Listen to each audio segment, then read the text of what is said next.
Okay, great. Oh, it's nice to see that. Okay, I'm going to turn it on to big screen mode so that you can see my full screen. I will be using Canva whiteboard today because I love it. It's great. Canva can do so many things. It's an excellent tool. But I digress. I should start with, hello, I'm so excited to be here. I absolutely love Twinkl's resources.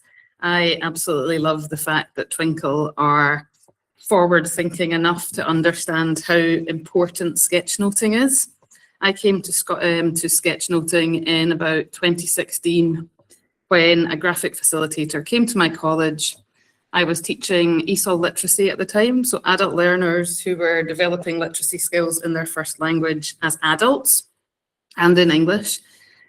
So when a graphic facilitator taught me some super, super simple doodles. So for example, like this, oh, I've made it like an M shape and two O's, that is a person.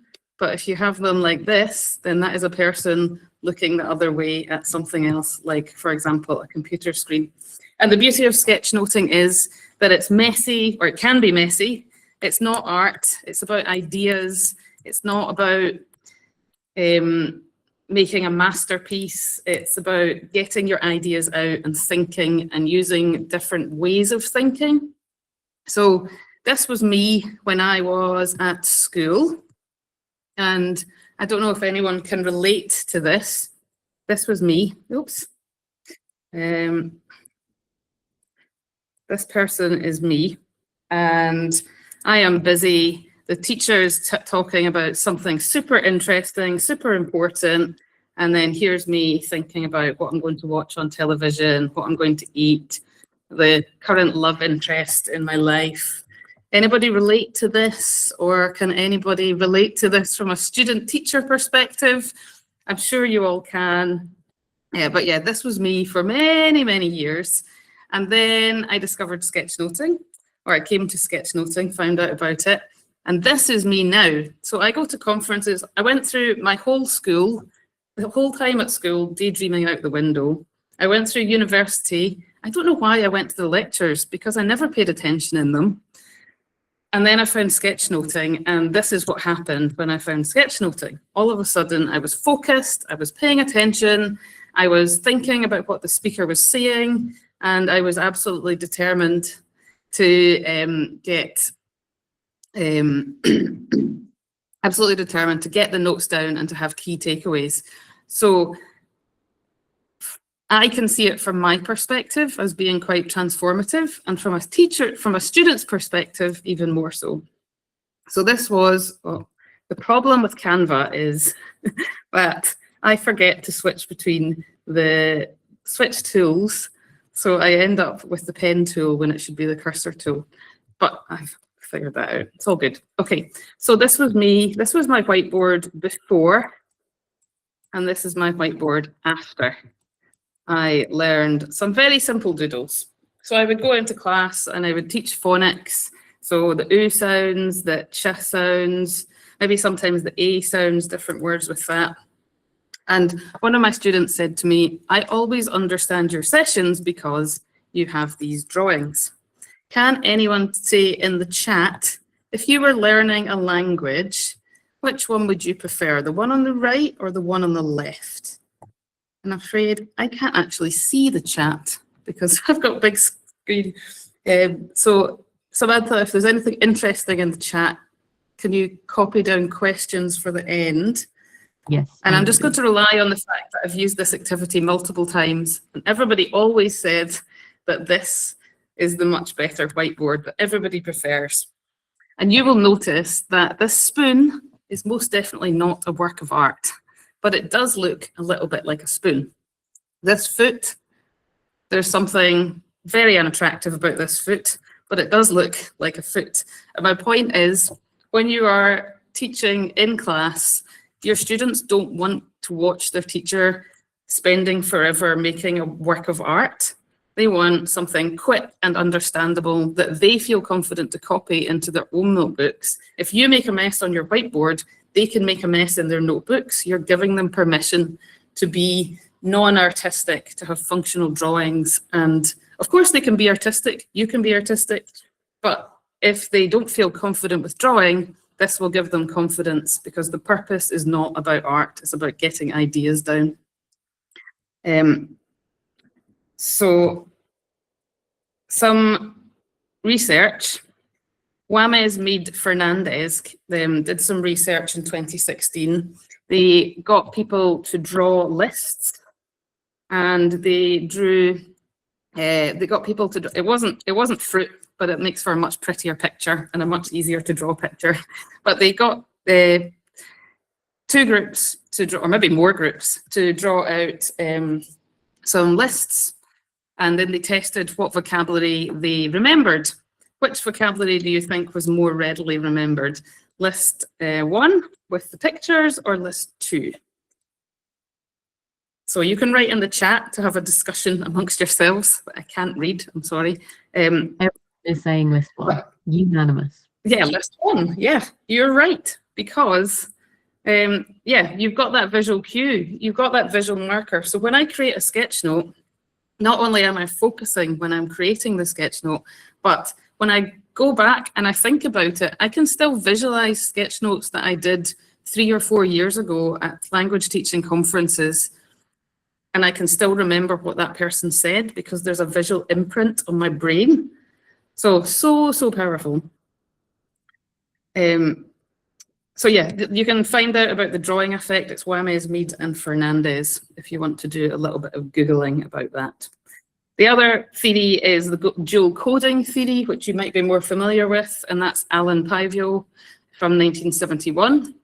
And his theory is that verbal output and visual output combined enhances memory, supports learners, and reduces cognitive load. So also in the chat, I'd like you to think about, what would you prefer to read? A research paper or an infographic summarizing that research paper? I know what I would prefer, and that's because it's reduced the cognitive load. So that's why we love infographics. They're easier, they simplify information, and that's what sketchnoting does.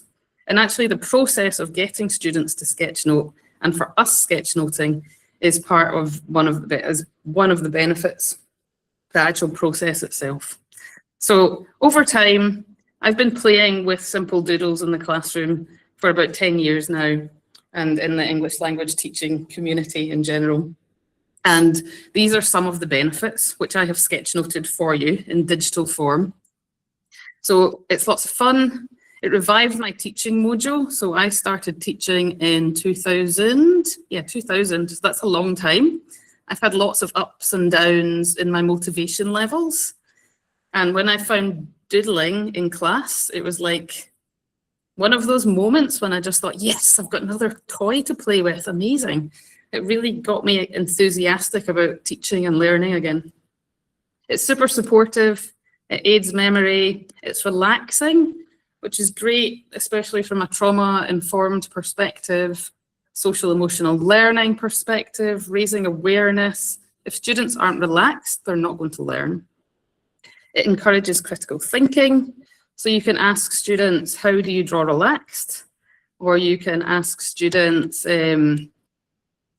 what does this mean, for example? You can use it to check understanding, and it helps students to understand more. It also reduces preparation time. I have a lot of visual tools and activities that you can use instantly in the classroom because they're in your head. All you need to do is draw them. It reduces processing load, for example, a research paper into an infographic. It is communication. Adding a doodle helps us to communicate. We as language teachers, our main goal is to help our learners communicate. And if we can teach them reading, writing, speaking, listening, and drawing, then that's extra communication. It's a great concept check to check they've understood. You can give them a list of vocabulary. You can have them write sentences, but if they draw the answers as well, then you know that they've definitely understood it. It's creative, and creativity is one of the main future-ready skills now. That's what every employer is looking for. It's multi-sensory, so you can get students up, moving around the classroom, drawing different things. It's copyright-free. You don't need to look for images. You can draw your own. It supports literacy learning, and overall, it's a superpower. So I hope in this session that I can help you believe in yourself as a superhero, and to get you doodling. I've done this a little bit backwards, in fact, but I think Samantha gave me quite a good introduction. This is how I introduce myself to my students and to my participants. I draw some pictures and I get them to draw some pictures that represent them. So I am an author for National Geographic Learning, a graphic facilitator, a teacher trainer. I'm very big on equity, inclusion, diversity. Teach a lot of adult literacy. Many people say to me that sketchnoting is for children. It is not. Sketchnoting is for everyone. Adults like fun too. Adults like color too. Adults, this laptop that I am talking to you on would not be here if somebody hadn't drawn it before. The house or the flat that you are in, somebody drew that. The desk or the chair you were sitting at, somebody drew that. So doodling is very, very, very much needed. It's a core skill. It should be a core skill. So I want to start. Oh no, can you still see that? It's disappeared on my screen. Yes, okay. Yep. Yeah, good. Ah, disappeared again. I think because I've not changed to the cursor. Okay. I'm going to show you some different types of sketch notes because there are a lot of different types, and I don't want you to think that you need to look like this. This is after 5 or 6 years of me practicing different skills in sketchnoting. It's using a digital pen, which I taught myself how to use. It uses lots of different fonts. So, for example, this is all in red. Cool uses a different typeface to show cool, for example. Natural has a different typeface and color. It's got heat. So this is a sketch note that I created about the boiling river in the Amazon. Has anybody heard of this river? It's quite a magical place that many people have not heard about. And so I created this resource pack for teachers to use high impact images, but also to use sketch notes and visual thinking tools and strategies in their classroom to get students talking. If you want it, you can download it from there. But this is, I wanted to show you this as probably one of my favorite sketch notes that I have created myself. I spent, I don't know, 2-3 days creating this. And it was a labor of love. But the reality is most people don't have that time, and most people don't have digital tools. Most people start with a pen and paper. This was my very first sketch note. So you can see distance traveled in quite a short space of time. I could be very critical about it. The fact is, do you know Harry Waters? He's an English language teaching teacher trainer. He is a superhero. He is possibly the loveliest human in the whole of the English language teaching world because he does not mind looking like a tin man. And in fact, when he saw this, he said that sketchnoting or being sketchnoted was one of the best feelings in the world. So Harry, if you're here, thank you for that. If Harry had been mean about it, I might not have continued. But the reality is that most people love being sketchnoted. It is a wonderful feeling when people sketchnote me, and I hope you are sketchnoting this session. It feels amazing. So be aware, it's a developmental process. It will take time. You have to start somewhere. The best thing to do is to start. This was maybe a month ago. I was writing a blog post for Ellie and just making some notes. Here, quite illegible text. Here, probably I can only read this myself. Here, B to basics. This was notes for me, but I shared it online. Messy doodles, not refined. This was literally to help me think. And that's what sketchnoting does. It's not about creating something beautiful, although you can do that. This was last week before a training session I was doing on reflective practice. And I've summarized it for myself. This is somebody looking in a mirror. It's very, very messy.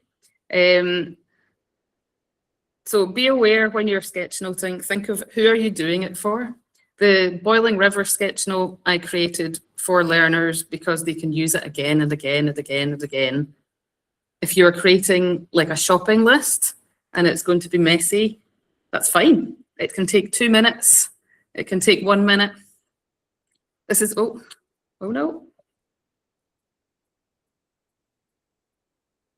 Okay, similar, super, super messy.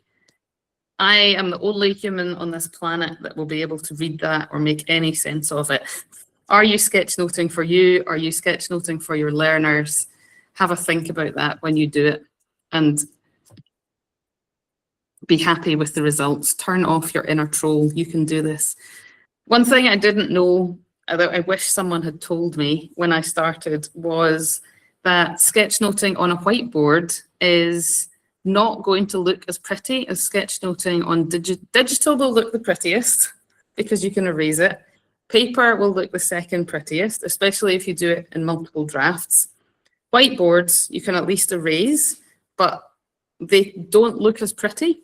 And I think, I hope that knowing that will help you to keep drawing on your whiteboard.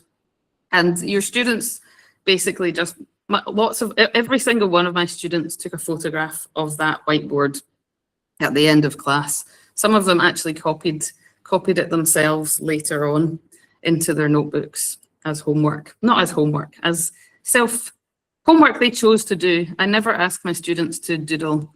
They can choose to doodle if they want to, but there's always options not to doodle because some people just don't like it, and that's okay.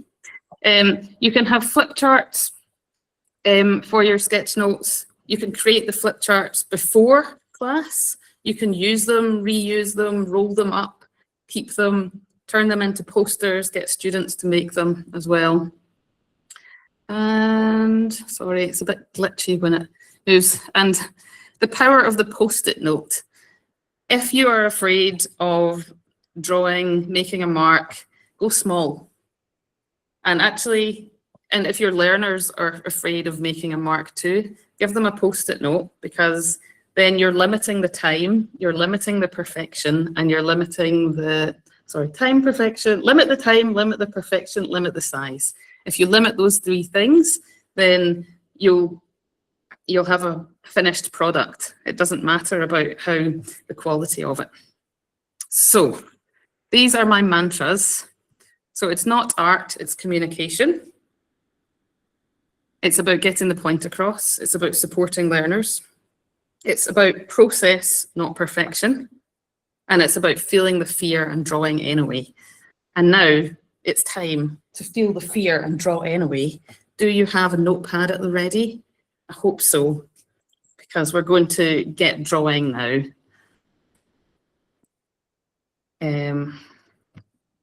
Okay, starting with headings. Yeah. Okay, headings, come on, zoom, zoom, zoom. Here we go. No, I've lost it on my own screen. There we go. Headings.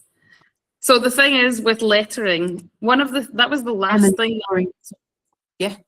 I think you're not sharing your screen at all anymore, so we can't see. Thank you very much for that. No. It disappeared for a minute. Can you see it now? Yes. Yep, it's coming back. Bear with us. Yep, Thank you. If anything like that happens, please tell me. Okay, so as a teacher, you can do lots and lots of different lettering. there's lots of cool lettering you can do, for example, bubble lettering, etc. But I think as a teacher, and especially for me as an ESL literacy teacher, I was very aware that my lettering in class was role modeled and that my students were looking to me and looking at my lettering and thinking, I can copy that. This is how I should be drawing. This is how I should be writing. But if I was to do lots of snazzy writing like this, my learners for developing literacy skills, firstly, are going to find it difficult, but secondly, are going to maybe copy it. And I don't want that. So it's up to you. You can choose to create some lettering. I'll show you some other lettering techniques a bit later on. But my main point is be clear and be consistent. So, and try to stick to the rules of lines. So, for example, oops. You've got your small lettering, A, C, E, and then you've got your tall lettering, D, F, B, not in that order, H. And then you've got your down letters with the tail, which would be G, what else? Y, J, those are the down letters. So try to be as consistent as you can with that. But if you want to make your headings look a bit snazzy, you can add these little headings here. So for example, and the top tip is to write the word first. So reading.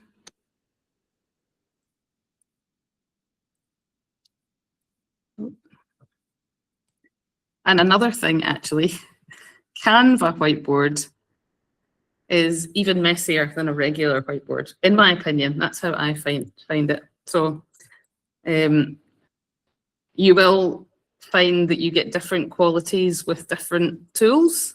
So play around with them all, find one you feel comfortable with. So yeah, reading, put a box around it, and then you can add some little circles to make it into like a little plaque type thing. I need to zoom in more, and I actually need a bigger pen. This will be easier for you with your actual pens. You get the idea. So you can add like that.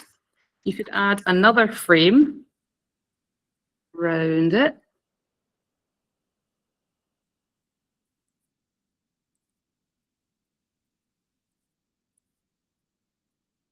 And then add little triangles to the edges. And again, mine looks quite messy here, but hopefully that will give you confidence that your own doesn't need to be perfect. You can add a little ribbon.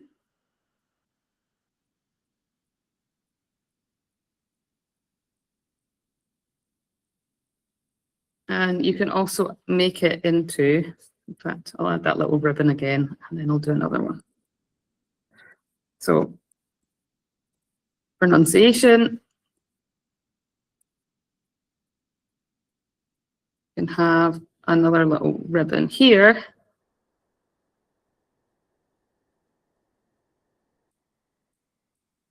And then do the same on the other side. So that's a line here, a triangle, another line, and then a little triangle. So all of my work, all of my sketchnoting is actually triangles, circles, squares, lines. This one here is a rectangle, and then it's great to have like this little frame. So that's quite good for reflective practice, for pictures, for example. And then the simplest one is to have a wavy line and then another line, and then you can just write inside it as a guide. It's actually easier with capitals, but if you're teaching lowercase, then you might want to stick with that. So those are some headings that you can use.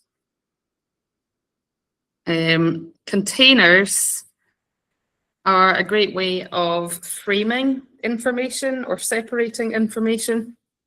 This is an activity that I did with my students. I wanted to find out how they learned English.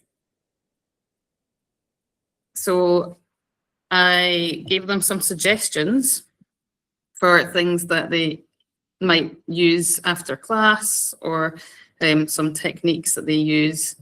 And actually it surprised me that the majority really loved watching videos. That was their main way of learning English outside of the classroom. So they added all their ideas using sticky notes. But yeah, when you're sketchnoting, you can add it in your book or like a vocabulary organizer. So here, there's that picture frame, but the picture frame in this one, instead of going this way, like I showed you, is going this way. So you can create your own graphic organizers, or get your learners to create their own graphic organizers, or separate bits of the book. So I'll just draw some of these containers here. So a book is a rectangle and then 2 little lines, or 3 little lines, 4 little lines. Add your own idea. I've seen some people adding an extra little line up the spine.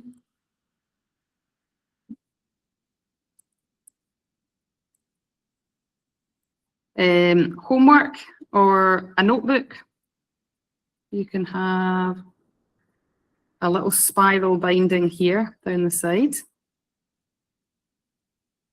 or slightly easier, just some little lines or little C shapes around the side, and that makes for a spiral bound. And again, you can add an extra couple of lines. And I actually like doing that with my students that have minimal study skills, that are developing study skills. So if they're not sure about how to lay out a notebook, you can add, like, for example, date, vocab, grammar, key takeaways, for example, some ideas there, so that you can have them section the different parts of the notebook. Okay, other containers that are great, the speech bubble, which is a triangle and then an O. And actually, when you're sketchnoting this conference, that's quite a good way of getting quotes in there. If the speakers say something particularly important that you love, put it into a speech bubble.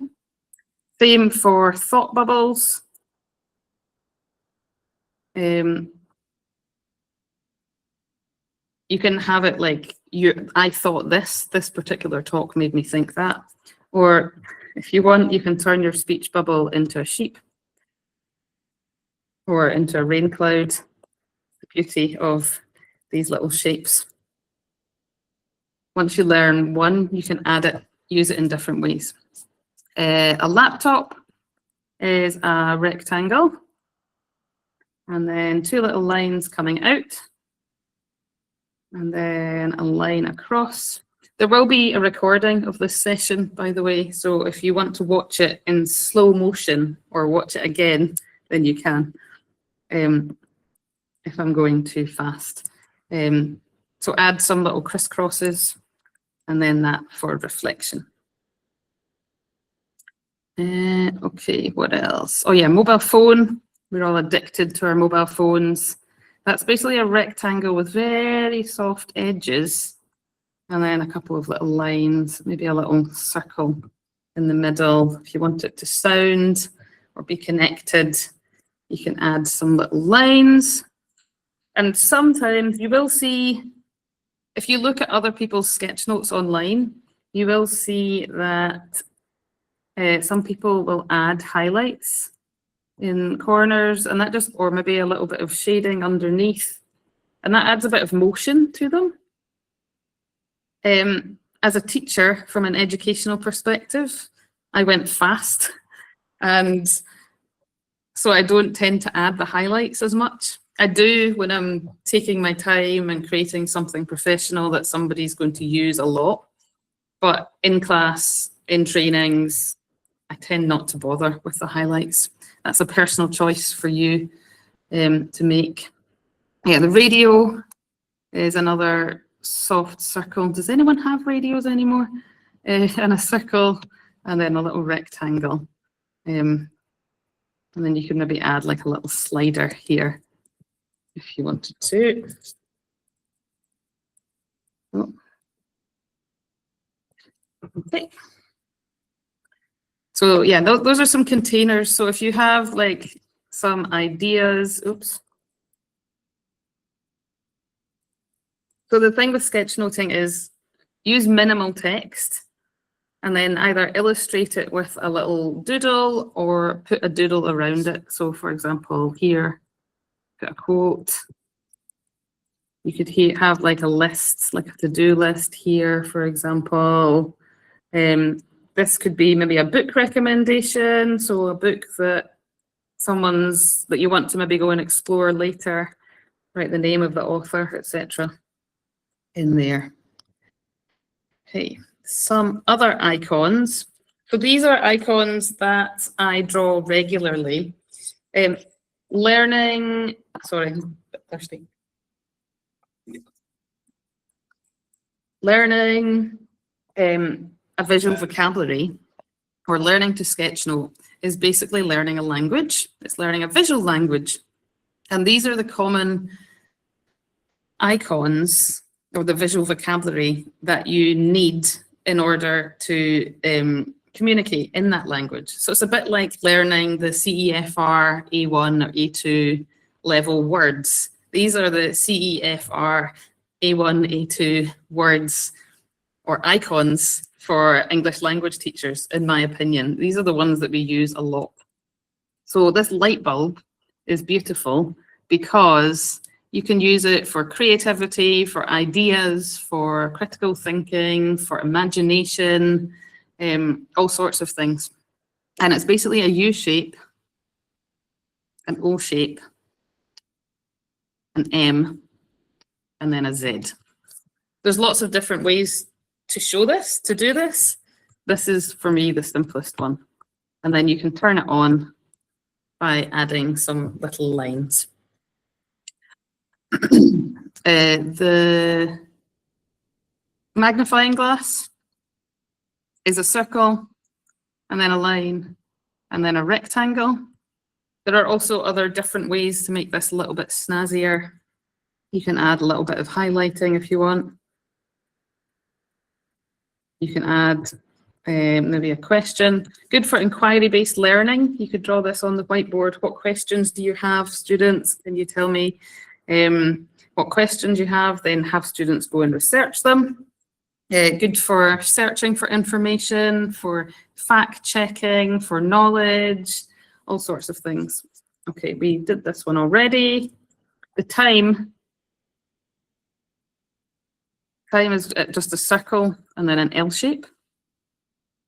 And then a little rectangle at the top, and another little rectangle at the bottom. So that's if you want it to be a watch. If you don't want it to be a watch, then it can just be an O with an L shape in the middle. The brain is your sheep or your thought bubble or your weather map, and a little line, and then some other little lines. Easier to get it if it's in pink as well. An excited student. There's lots of different ways to do people. Stick figures are fine, but stick figures look a little bit like letters. And I also think that people look a bit snazzier if you give them a different body shape. So if you wanted to draw diverse people, you could have either the circle, sorry, I don't know what shape that is, N shape, triangle, rectangle.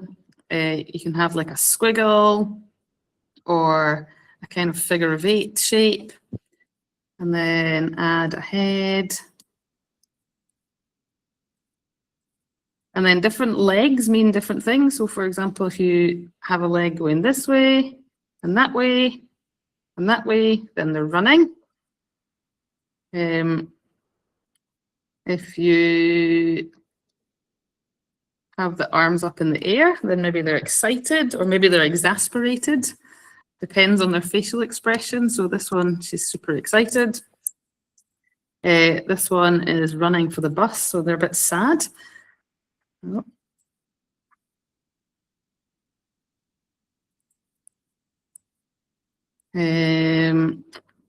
What else? Oh, if you want somebody jumping with excitement, jumping for joy, not giving myself a huge amount of space here. Jumping for joy, you can have the arms up in the air as well. Or maybe they are very angry. So that can be an N shape. Oh, sorry, I need to zoom first.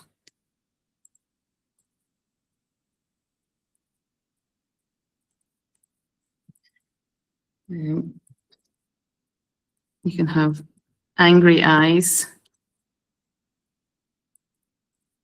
Eyebrows are very expressive.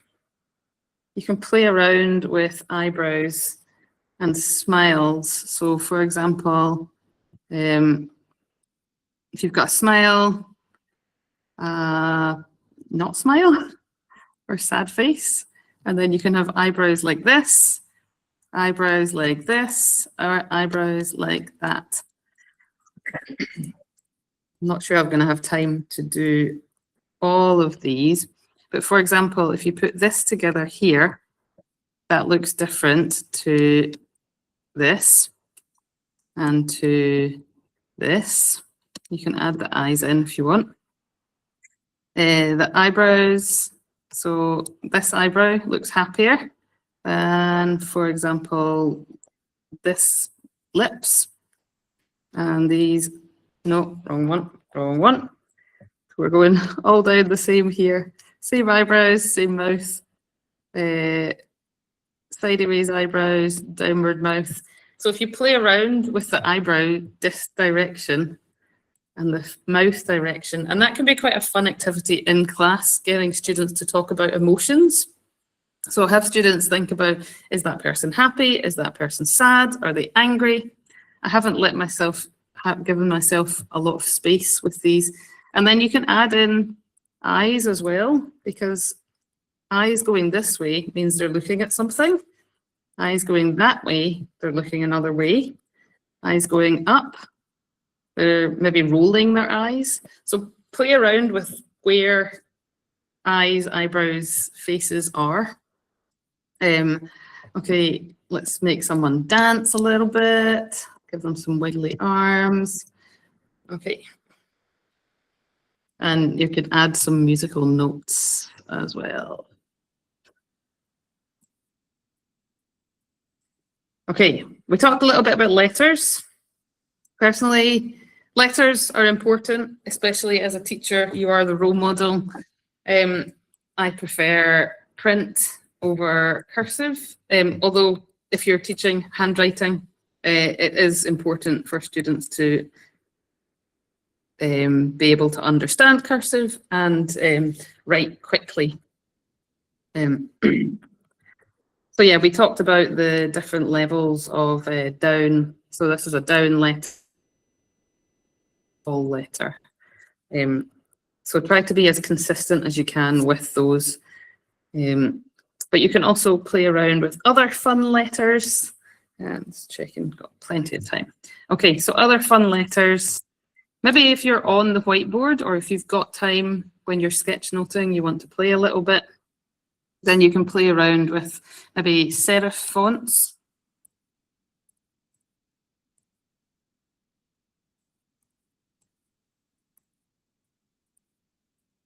So you can, the serif fonts have these little tails at the top, these little dangly bits at the top that come out. There's probably a name for those. If you know the clever name for them, write it in the chat. I think I learned it at one point and then forgot. I didn't sketchnote it, so I forgot it. C, and then there's this little spotty one, so you can just write B, C, D, and then just add little spots at the joins, which is quite fun and super easy. The bubble writing always takes me back to being in a classroom. I always find it quite fun and quite satisfying. If you want a guide for the bubble writing, you can maybe in pencil, write first C, and then you can copy around it if you like. That can make it easier. To do same with, let's do that again for example, B. Got it.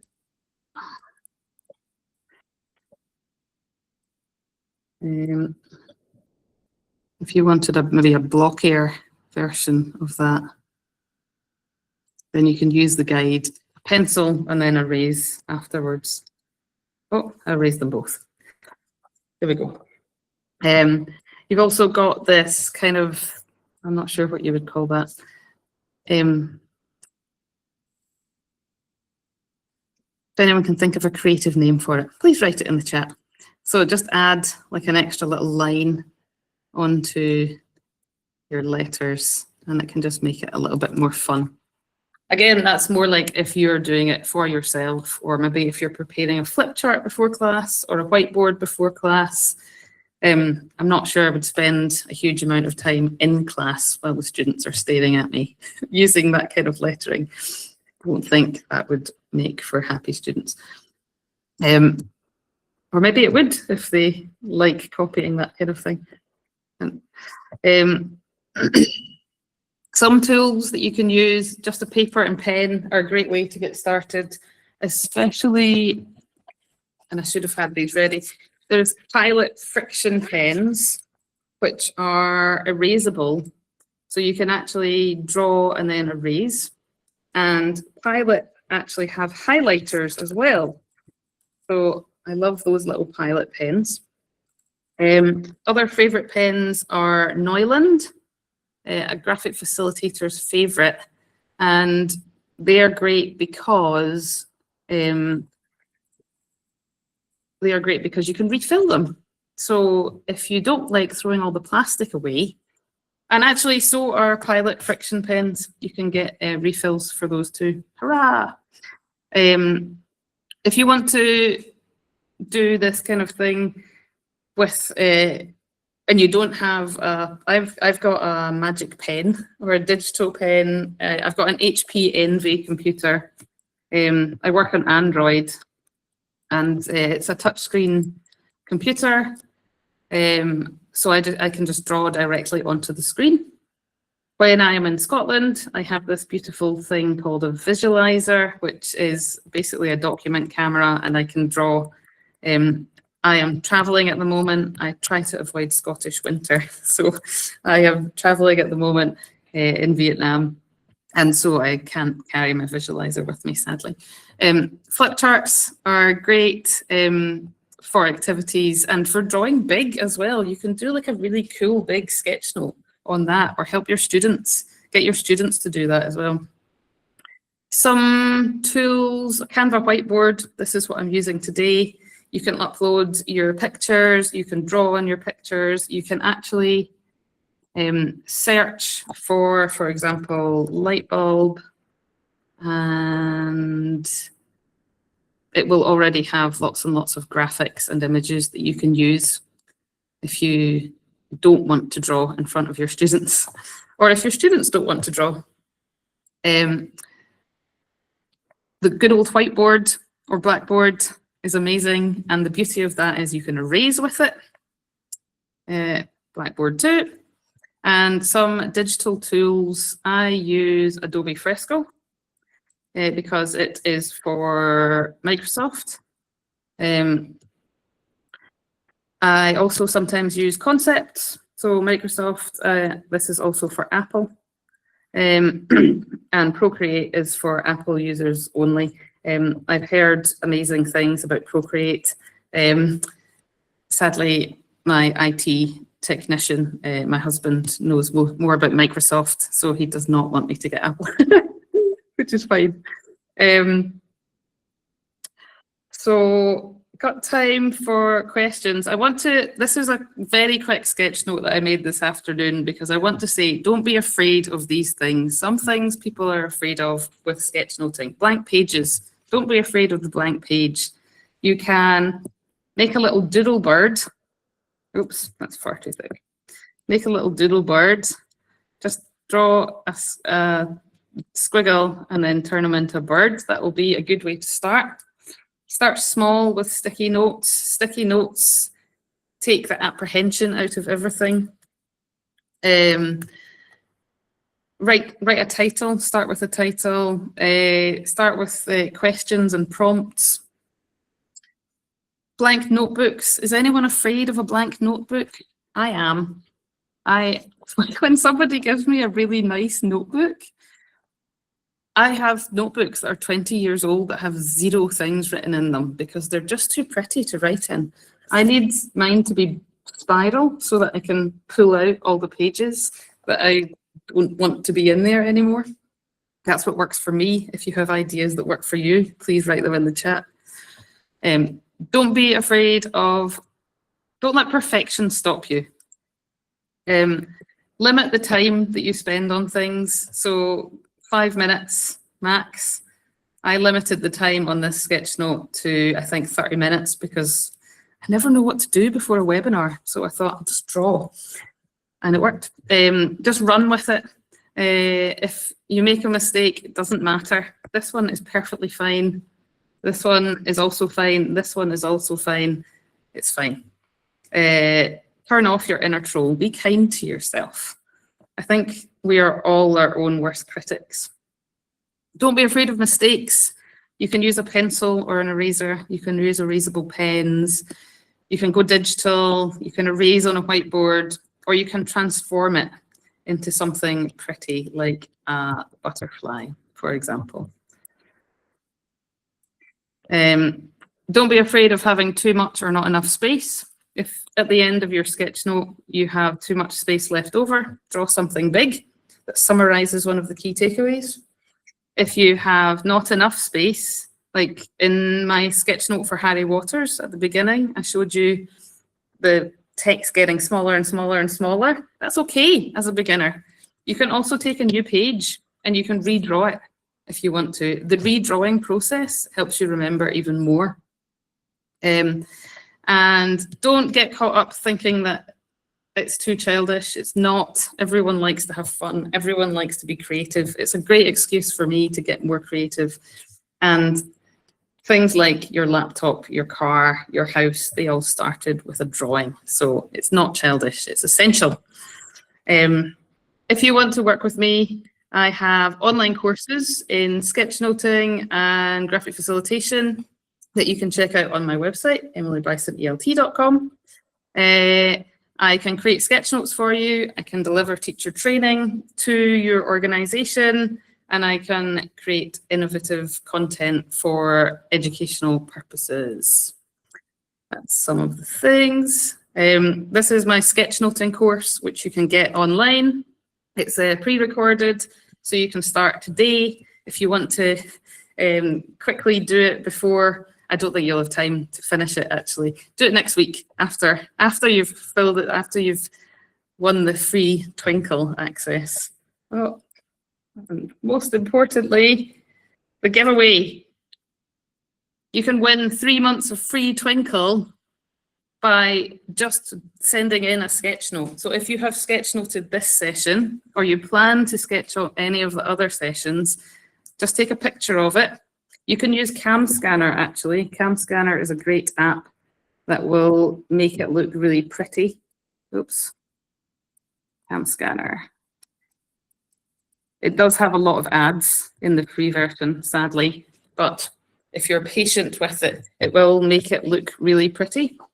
The magic color function specifically is great, but I suspect most of you are all much better photographers than me and will make a much better job of just taking a picture. Share it on socials, tag @Twinkl ESL, and then use the hashtag Twinkl ESL Conference 2026. And if you want a free guide on sketchnoting, you can go to emilybrysonelt.com/freebies, and there's a sketchnoting guide. You'll be added to my email list, which is pretty cool, full of amazing ideas for your classroom too. So yeah, if you've got any questions, please ask them in the chat. And if you don't have time to ask them, feel free to get in touch with me online at Emily Bryson ELT. I'm happy to chat to anyone anytime. Okay, any questions? That was amazing, Emily. I think toward the beginning you said something about sketchnoting being about communication and not perfection. And Yes. I think that is like the kind of the ethos for a lot of language teachers about language, right? Is we tell our Yes. students about communication. It's not about perfection, right? Yeah. That's something we embody at Twinkl. And it's funny that we're now giving that advice back to ourselves as teachers or as people doing or people doing workshops, that it's the exact same concept, right? It's about communication, it's about using your skills, it's about trying to get better. It's not about being perfect at something, which is incredible. Exactly. Awesome. And even now, I've been doing it for 10 years and I still don't feel perfect. I don't think I will ever be perfect at it. So it's like a fun thing that I do. I think skill to improve at. I think like this is kind of part of a wider conversation, but I think like there's a huge trend at the moment of people wanting like analog things, right? People are talking these days about going back to analog, like having notebooks, using digital cameras, using like dumb phones, etc., or block phones. And I think it's because I think we yearn in this digital age, in this age of AI, we yearn for things that are handmade. We yearn for like human interaction and things that feel human.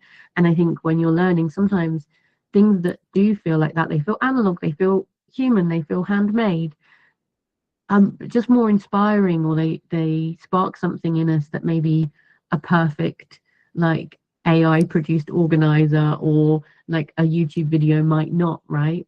Yeah, and actually I really dislike the images that are all over social media that are very obviously AI generated. They've got that kind of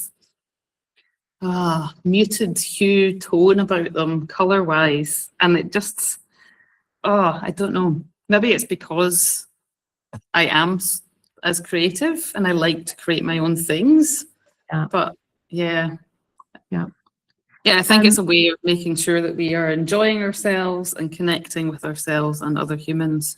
Yeah, and not just for learning, right? I think a lot of the things you talked about can be used in anything. I'm definitely an advocate for, like they say, notebook ecosystem. You can see here, I've got a notebook ecosystem going on, and I think not everything in our lives has to be utilized for like grinding and learning and being better. Like you can take these things and just like write notes about a book you enjoyed or add them to your journal about your day, right? Like all of these concepts they can just be for you to enjoy and feel creative and have an outlet. They don't always have to be just for your teaching practice or something like that.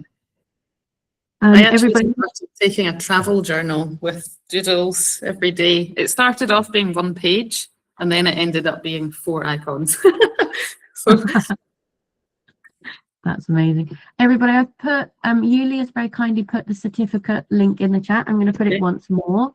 So if you want a certificate for this session, please follow that link, add your name and email address, and a certificate will be automatically sent out within the day, basically. Like I said, please put your name carefully. Don't put like tired teacher 26, because that will be what goes on the certificate. Any other questions? I'm seeing lots of that was amazing. I love it. Great ideas. Any questions? I'm right back at 7 minutes past 4 when I was glitching. I've got a lot of scrolling to do in this chat. Okay, I see that infographic and 1 is preferable. That's good. Someone said they feel seen on the blank notebooks. Yeah. Oh, yeah, good. Yeah, on the blank notebook. It can be really scary. How many of you have blank notebooks like on your shelves that I've never looked at? Never. I had one I have one that I got when I was teaching in South Korea, and it's really pretty. And I still have it. I can't throw it away because I got it in South Korea in 2004. I need to work on that.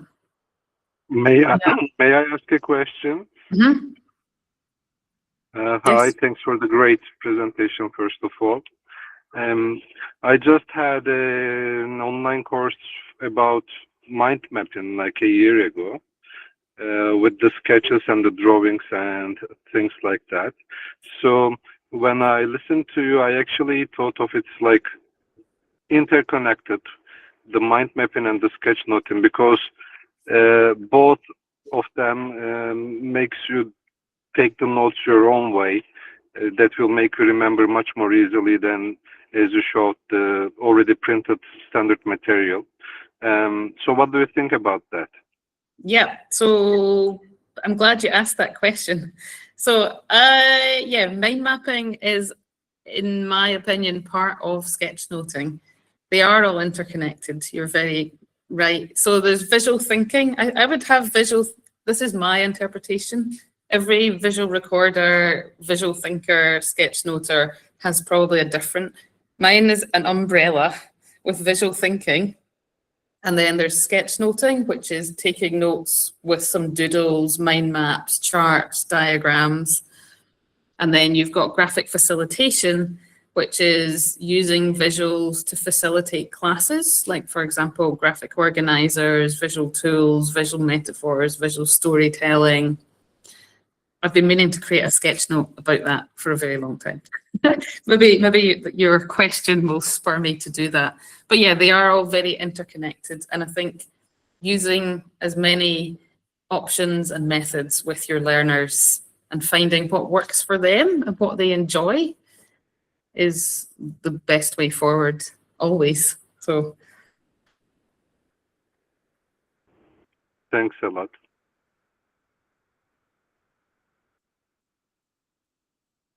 Any other questions?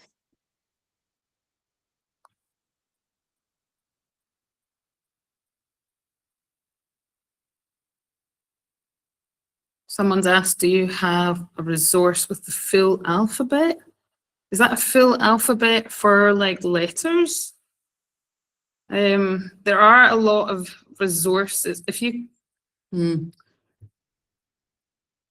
yeah, I think in my sketchnoting course, there's some information about the full alphabet. You'll find that there.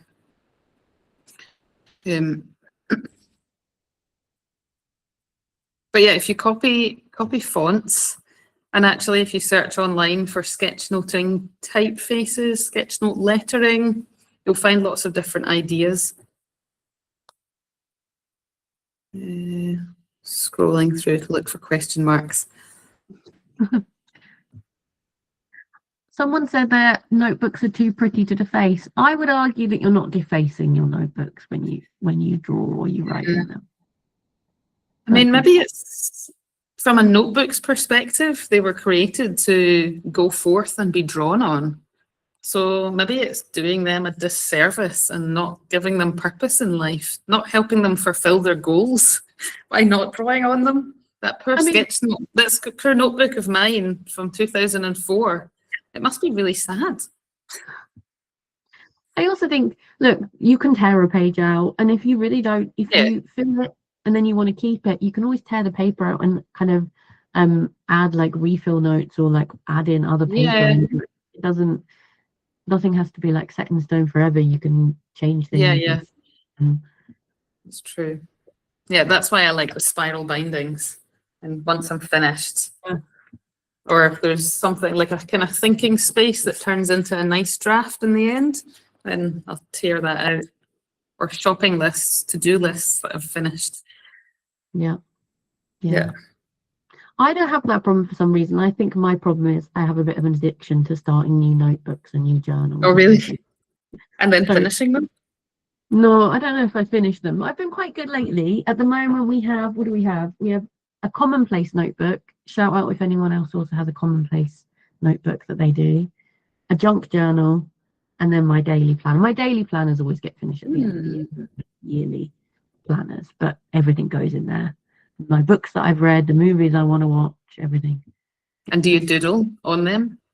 Yes, I do. I do. Yeah. Especially if I'm like just taking notes during a meeting. I was looking at your icons and I realized that, oh, I have like a kind of own icon kind of dictionary for myself. Like I use a lot of cursors to remind myself, okay, you have to click here, or this is where you click if I'm learning a new program or software. Often I use like cursor icons for things. Yeah, okay. And that's actually part of finding your own style. Like I've showed you the way that I draw icons, but I was at World Sketchnote Week 2 weeks ago, and everybody was drawing icons in very different ways. So for me, I found my simple way of doing it, which involves a lot of rectangles and squares and triangles and circles, and like the light bulb is an O and a U and an M and a Z. But lots of people have much snazzier, more fun or simpler ways for them to draw it as well. So yeah, depends on the person. Find your own style. Everyone's style is going to look different. Awesome. Do we have any other questions? Okay. In that case, I think it's time for us to wrap up. Don't forget to click the certificate link in the chat to get your certificates. Emily's dropped a link to her website and her free resources that she has on offer. There's also a link for free ESL resources and, very importantly, how to activate your Twinkl trial. If you haven't already, if you want to see more events, guides, conferences, and teaching resources, make sure you use your free month of Twinkl to sign up. Yeah, thank you everyone for a very lovely first session. I'm really glad that our kind of first audience for the first workshop was so kind, so lovely, so positive. It makes a really nice start to the conference, makes me feel more relaxed and ready for the sessions to come. Our next workshop is in just over an hour, so don't forget to join us for that. You should all have the links, and don't forget, very important, to enter the Sketchnoting conference. Go away, make a sketch note of the things you've just heard or one of the workshops you're planning to attend, and make sure to share it on social media. I'll share the one that I've been doodling as Emily's been talking. I'll share that one, but don't worry, I'm not entering the competition. That would be wouldn't it? Awesome. Thank you everybody, and thank you to Emily. That was amazing. I feel really inspired. I think that you've set a good tone for the rest of the conference. Great. I'm really looking forward to the rest of the conference. Awesome. Okay, everyone. Bye-bye. Bye.